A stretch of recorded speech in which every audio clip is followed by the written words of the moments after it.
Vamos lá, galera. É o seguinte, eu conectei meu pendrive aqui no meu computador, e eu estou utilizando o Windows, e ele ficou apenas como um modo leitura, então eu não conseguia editar nada nele. E aí eu tive que corrigir isso para que pudesse utilizá-lo, abrir e poder utilizá-lo. O que foi que eu fiz? Primeira coisa que você vai ter que fazer é clicar com o botão direito em cima do botão iniciar do Windows, certo? Ele vai mostrar essa janelinha aqui e você vai escolher o Windows Shell, o Windows PowerShell, né, no modo administrador, ou seu prompt de comando com modo administrador, certo? Para poder conseguir executar os comandos. Após isso, ele vai abrir o PowerShell, aqui no meu caso, e nós vamos utilizar uma ferramenta do Windows chamada DiskPath, certo? Então é o que? Partição de disco. Você vai usar essa ferramenta para poder corrigir esse problema. Então a primeira coisa que você vai fazer é digitar o comando aqui DiskPath, dá um Enter. Ele vai acessar a ferramenta para permitir que nós consigamos ver a lista de discos instalados no computador e aí selecionar o nosso disco que está somente leitura e corrigir isso aí, certo? Ele vai acessar a ferramenta, ele acessou aqui, o DiskPath, certo? Então a primeira coisa que nós vamos fazer é listar os nossos discos, certo? Vamos dar um list disk. Ele vai listar todos os discos que estão instalados no meu computador, certo? Aqui é meu SSD, aqui é um HD e aqui é meu pendrive que estava somente como modo leitura, certo?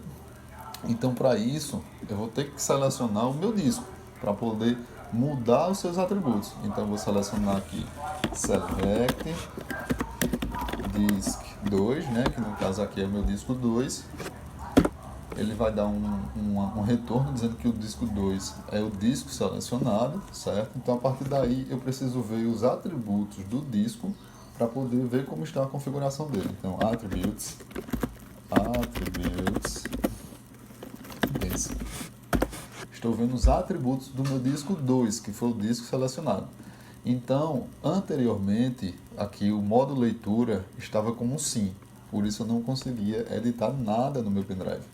Então eu fiz esses comandos aqui, acessei o attribute disk e fiz a mudança do não, ou do sim para não, no caso, né? No caso aqui eu já consigo executar. Então o próximo comando que você vai atribuir é o attributes disk clear read only, certo? Então vamos digitar attributes disk clear, de limpar, né? Read only, ou seja, estamos limpando o modo leitura do atributo do disco 2, ok? Então após isso nós vamos dar um Enter.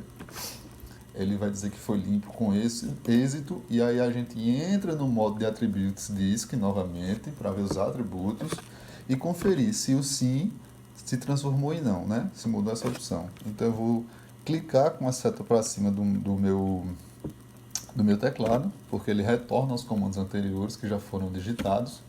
Coloco aqui em attribute disk e dou um Enter. Então, muito provavelmente o seu já vai ter alterado de sim para não, e aí você já vai conseguir acessar o seu pendrive, certo? E vai conseguir editá-lo. Pronto. Por hoje é só. Valeu, galera.